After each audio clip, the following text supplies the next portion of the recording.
All right, Heath. We did cover the Jets last week, but we have a caller, one of our biggest fans, Joe from New York, is on line one and wants to talk about the Jets. Joe, how are you tonight? I'm good. I'm a little concerned. I saw an article today about LaDainian Tomlinson saying he thinks he's going to win the starting job, right? This guy's a crybaby, slow, injury-prone guy, and he thinks he's going to take the job from Sean Green. That's crazy, right? Yeah, Joe, sometimes people like to hear themselves talk, and that's all LaDainian is doing, is just making sure that he tells himself that he believes in it, so that, God forbid, if there's an injury, he's ready for it. But in all reality, he knows he's doing the Marcus Allen at the 1 on the goal line, and he's converting third downs for this team. That's it. But in his brain, he's got to prepare as a starter. You know, but he's mentally locked out against those Patriots. He really doesn't do anything against the Patriots each year. He cries a little. He wants to step on the field. He doesn't like when people jump on the field. And I'm worried that in this new Jet Stadium, the prices for these tickets are so outrageous. The stadium is going to be half empty. There's going to be a blackout on TV. What's the deal with the Jets overall? You think they're going to be able to come back strong with all these negative energies pointed at them? I think so. I think the Jets have a great opportunity under Rex Ryan because he doesn't believe in the old Jets. And I think they're going to there's only two ways. We talked about this earlier. There's only two ways the Jets are going to go. And they're going to either go up or they're just going to tank like you've never seen before. But I don't see that happening. They're too poised. Have too many veterans that will smack LaDainian around and not let his brain go to mush when he plays the Patriots, because that doesn't happen in New York. He ain't in San Diego no more. He has 5 guys in front of him who are clearly tougher than the 5 guys he had in front of him in San Diego, and I think that they got his back. And I think that's what this talk is all about. I think he's trying to say, hey, I could do something here. And I think he's pumping himself up. I agree with you, Philip, about that. And but I would say, Joe, you're talking about negative energy surrounding the Jets, and you're feeding our show with that negative energy, buddy. Telling us all about the negative energy with the Jets. These tickets, the Jets ticket prices are so crazy. Sure. Johnson's trying to rape all the fans.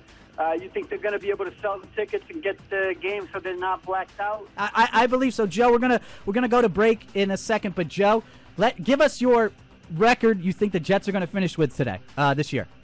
I think they'll do pretty good. Probably a little better. I think they'll end up 4-12. 4-12, all right. 4-12, all right. Keeping those positive energies flowing. Thank you, Joe. Thank you for being one of our number one fans. Thanks for listening, people. Go Pats. Go Pats. There you go. People, the number to call is 877-CHAT-212. That's 877-242-8212.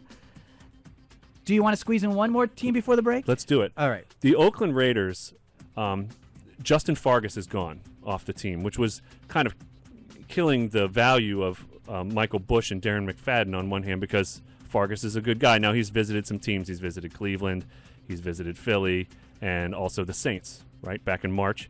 And last year, Justin Fargas had 129 carries. Now this year, they have the two-headed monster with Michael Bush and Darren McFadden. Now where are those carries going to go? If you split them up, that's 65 carries per back. If you add 65 carries to Michael Bush's total, that puts him for 140 carries for 700 yards. That translates to 200 for 1,000 yards. So Michael Bush could get those carries. He's more of the running back on that team, I'm feeling. And it says to me that, and I have him ranked as my 32nd running back for next season with 153 points. You can get him in the 8th or 9th round. Here's a good value pick for you guys out there. Darren McFadden, I have him lesser, although I have him as my 43rd running back, and you could catch him in the, I don't know. I would say you probably have to pay earlier for him, like maybe a 7th rounder because everybody knows his name. But you could probably use him better in a PPR format. Here's their fantasy playoffs at Jacksonville. Denver, a divisional game. They always play them tough. And then in Week 16, in a week that, you could get lucky like the Jets did last year and not have to, you could play against Curtis Painter. Yes, baby. Right? And then you could play Indianapolis at home. Right. So that could turn out to be a pretty good thing for you. Michael Bennett is the third back on the roster, and Rock Cartwright, the former Washington Redskin. Yes. So those and he was guys, on Bonanza. Those guys are backups, and if there are injuries to either one of those lead backs, and that's been happening the past couple of years, and Michael Bush has a, I don't love their fantasy playoff schedule this, because if Denver and Indy still need to win games, that's a problem for you. But if they don't, I like that schedule. Right. We'll see. Here's what I see. I like Michael Bennett to kind of creep up in between those guys and get him late, and something funky could happen. Yeah. He could be another Cedric Benson. Something funky can happen. He could be a Moeldy Moore. Yeah, That's what I think. exactly. Now, the thing about the Raiders is this year they're going to be, They're the Raiders, but we'll see. But they're going to be competitive. I think so too. I yeah. do. I don't think know Jason Campbell is a difference maker. Ladies and gentlemen, we're going to take a quick break. But before we do, the number to call is 877-242-8212. Call in.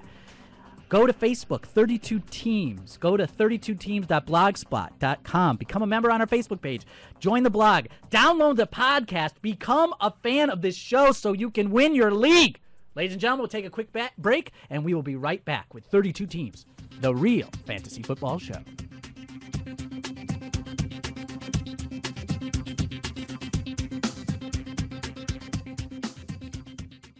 Ladies and gentlemen, you're listening to the musical stylings of Jimmy Garver. BigB.org. If this doesn't get you rocking for football, then the pilot light is out, as Marty Schottenheimer says.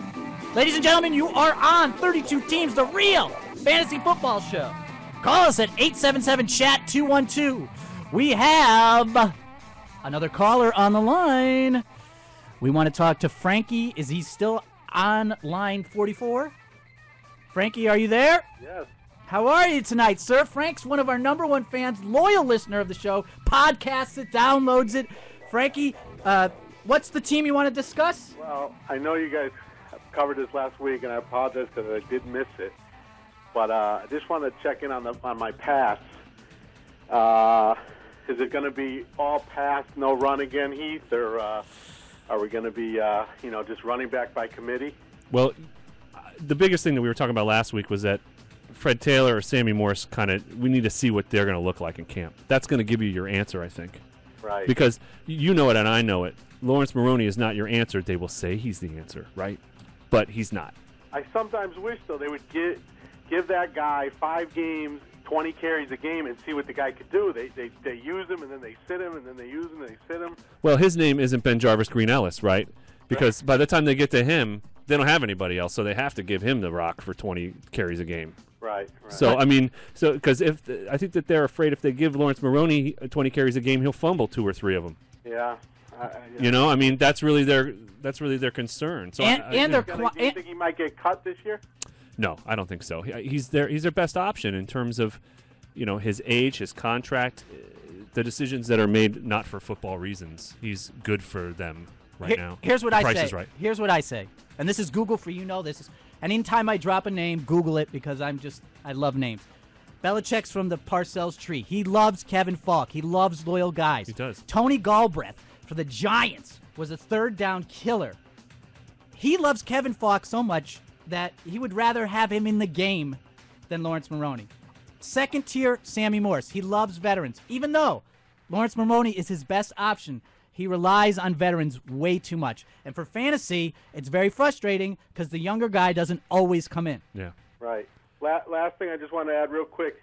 Now that you bring up Falk, I think we might have seen the second half of last season.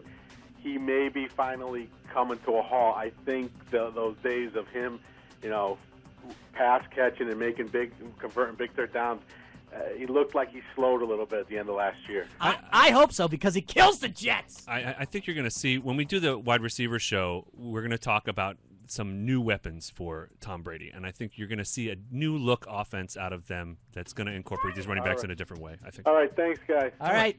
Have a good one. You too. Thank you. The line again is 877-CHAT-212.